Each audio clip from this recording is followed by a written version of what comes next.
Hello everyone, welcome to schedule 3। देखिए, जो भी क्वेश्चंस का हम लोग डिस्कशन करेंगे वो सभी प्रतियोगिता परीक्षाओं के लिए काफ़ी महत्वपूर्ण है। चाहे वो उत्तर प्रदेश पीसीएस हो, आरओ एआरओ हो, यूपी पुलिस हो, रेलवे हो या फिर कोई वनडे एग्जाम हो, इन सब के लिए काफ़ी इम्पोर्टेंट है। लेकिन specially Uttar Pradesh PCS, RO ARO और पुलिस का डेट फिक्स हो चुका है एग्ज़ाम का, तो इनके लिए जो है कि काफ़ी ये इम्पोर्टेंट है। तो जो भी लोग किसी भी प्रतियोगिता परीक्षा की प्रिपरेशन कर रहे हैं तो वीडियो को पूरा देखें, अपने दोस्तों में शेयर करें, एक लाइक और एक कमेंट्स कर दें। तो स्टार्ट करते हैं। निम्नलिखित में से मध्य एशिया के किस शासक ने 1192 ईस्वी में उत्तर भारत को जीता? मोहम्मद कासिम, मोहम्मद गोरी, महमूद गजनी, कुतुबुद्दीन ऐबक। पूछा जा रहा है कि मध्य एशिया के किस शासक ने 1192 ईस्वी में उत्तर भारत को जीता? तो किसने जीता? तो मोहम्मद गोरी ने जीता। देखिए, तराई के मैदान में दो युद्ध हुए। तराई का प्रथम युद्ध 1191 में हुआ था। किसके किसके बीच हुआ? तो मोहम्मद गोरी और पृथ्वीराज चौहान के बीच हुआ, जिसमें मोहम्मद गोरी का हार का सामना करना पड़ा और पृथ्वीराज चौहान की जीत हुई। जो दूसरा युद्ध हुआ था वो हुआ था 1192 ईस्वी में। तराई का द्वितीय युद्ध जो है कि 1192 ईस्वी में हुआ था और ये भी जो है कि मोहम्मद गोरी और पृथ्वीराज चौहान के बीच हुआ था। इसमें मोहम्मद गोरी की जीत हुई थी और पृथ्वीराज चौहान की हार हुई थी।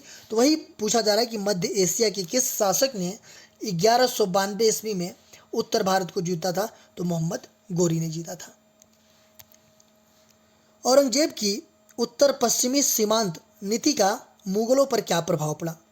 सेना को वापस लौटना पड़ा, उसकी सत्ता सुदृढ़ हो गई, राजकोष रिक्त हो गया, मराठों ने आशातीत सफलताएं प्राप्त की।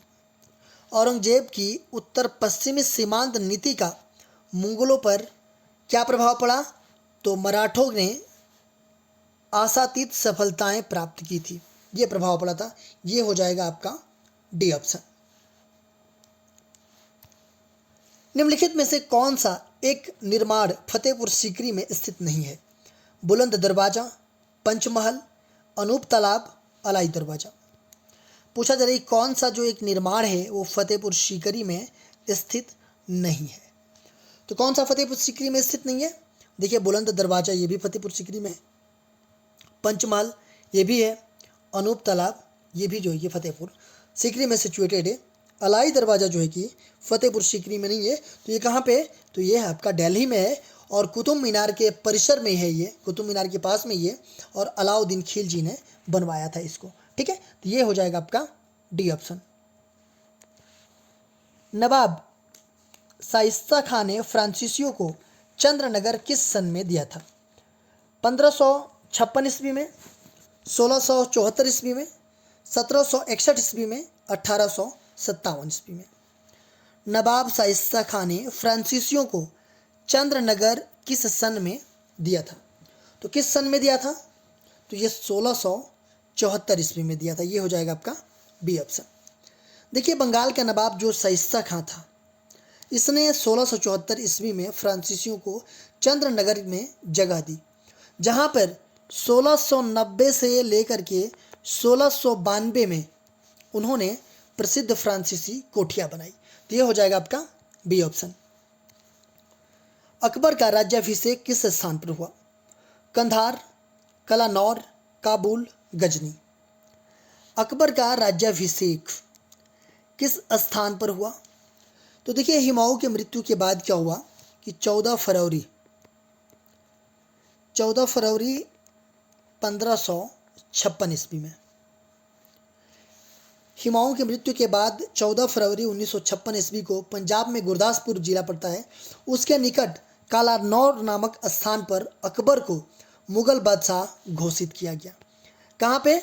तो कालानौर नामक स्थान पे अकबर को मुगल बादशाह घोषित किया गया और उसका राज्याभिषेक बैरम खां की देखरेख में मिर्जा अबुल कासिम ने किया था।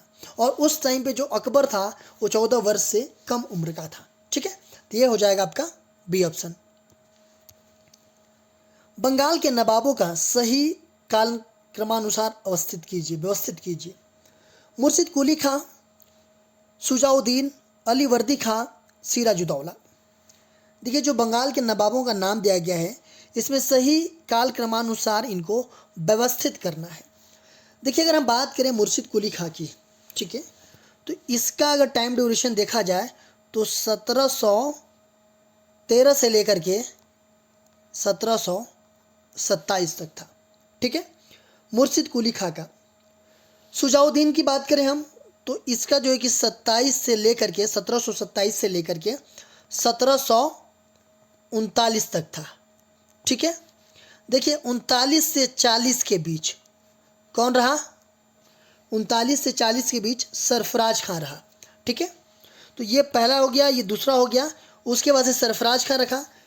उसके बाद से अलीवर्दी खां रहा 40 से कब तक? 56 तक। 1740 से 1756 अलीवर्दी खां रहा। उसके बाद से सिराजुद्दौला रहा कब से कब तक?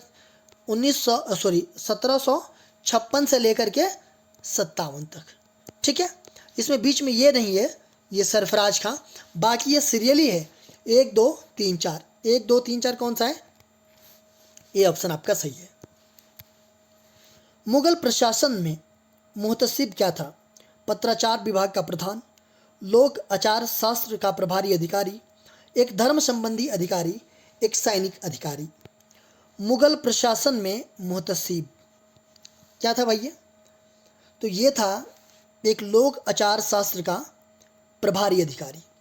देखिए मुहतसिब, इसका कार्य था कि प्रजा के नैतिक चरित्र की देखभाल करना, ठीक है। क्या कार्य था? इसका काम ये था कि जो प्रजा है उनके नैतिक चरित्र की देखभाल करना। मुख्यतः ये देखना था कि जो प्रजा है वह इस्लाम को कानूनों का अनुसार कार्य करती है कि नहीं, ठीक है, वो इस्लाम के कानूनों के अनुसार कार्य करती है कि नहीं। मादक द्रव्यों का प्रयोग को रोकना था इसका काम, ठीक है, और स्त्री पुरुष के अनैतिक संबंधों को भी रोकना था इसका काम, ठीक है। तो ये सब सारी चीज़ें इनका काम था। तो ये हो जाएगा लोक आचार शास्त्र का प्रभारी अधिकारी। बहमनी राज्य की राजधानी का गुलबर्गा से बिदर स्थानांतरण किसके काल में हुआ? शमसुद्दीन दाऊद, ताजुद्दीन फिरोज, गयासुद्दीन तामताम, शिहाबुद्दीन अहमद प्रथम। बहमनी राज्य की जो राजधानी थी उसका गुलबर्गा से बिदर स्थानांतरण किसके काल में हुआ? तो किसके काल में हुआ? तो ये हुआ जो है कि आपका शिहाबुद्दीन अहमद प्रथम के कार्यकाल में।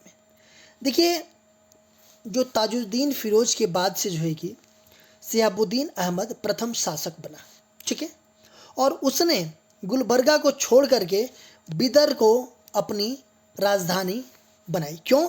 क्योंकि उसकी स्थिति अच्छी थी, बिदर की उस टाइम पे स्थिति ज़्यादा अच्छी थी और जो यहाँ का जलवायु था ना वो अधिक स्वास्थ्यप्रद था, ठीक है, इसलिए जो है कि गुलबर्गा से बिदर स्थानांतरण किया। तो ये हो जाएगा आपका डी ऑप्शन। इलाही गज का प्रयोग किसके लिए होता था? सम्राट की पोशाक कटाने के लिए, जमीन को नापने के लिए, सड़क बनाने के लिए, मस्जिदों की ऊंचाई नापने के लिए।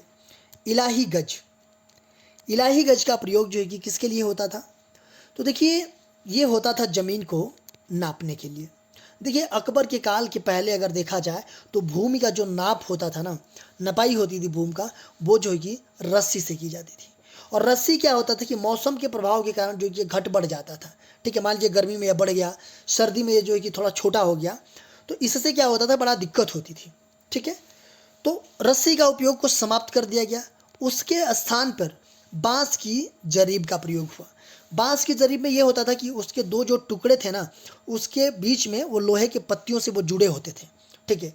उसके बाद से जो है कि जब अकबर का काल आया तो अकबर के काल में जो है कि गज ए इलाही का प्रयोग किया गया। तो ये हो जाएगा आपका बी ऑप्शन। देखिए इस तरह की वीडियोज के लिए आप हमारे चैनल को सब्सक्राइब कर लीजिए। सब्सक्राइब करने के बाद से बेल आइकन को प्रेस कर लीजिए कि मेरी जब भी वीडियो आए तो आपको नोटिफिकेशन मिल जाए। फेसबुक पे एक मेरा पेज है स्टडी विद श्री के नाम से, और इंस्टाग्राम पे हमारी आईडी है स्टडी विद श्री 25। फेसबुक पे एक और मेरा पेज है श्री जीएस पॉइंट, और श्री जीएस पॉइंट इंस्टाग्राम पे भी है। तो इन सब सारे जगहों से भी कनेक्ट हो जाइए। इन सब का लिंक आपको डिस्क्रिप्शन में मिल जाएगा, वहाँ पे क्लिक करते आप यहाँ पे पहुँच जाएंगे। तो इन सब सारे जगहों से कनेक्ट हो जाइए, क्योंकि इन सब सारे जगहों पे स्टडी से रिलेटेड चीज़ें पोस्ट की जाती है जिससे आप लोगों को फ़ायदा पहुँच सकता है। दोस्तों वीडियो अच्छी लगती है तो एक लाइक कर दिया कीजिए, एक अच्छा सा कमेंट्स कर दिया कीजिए, अपने दोस्तों में शेयर जरूर किया कीजिए। अगर वीडियो अच्छी नहीं लगती है तो आप लोग डिसलाइक कर दिया कीजिए और कमेंट बॉक्स में मुझे बताइए डिसलाइक क्यों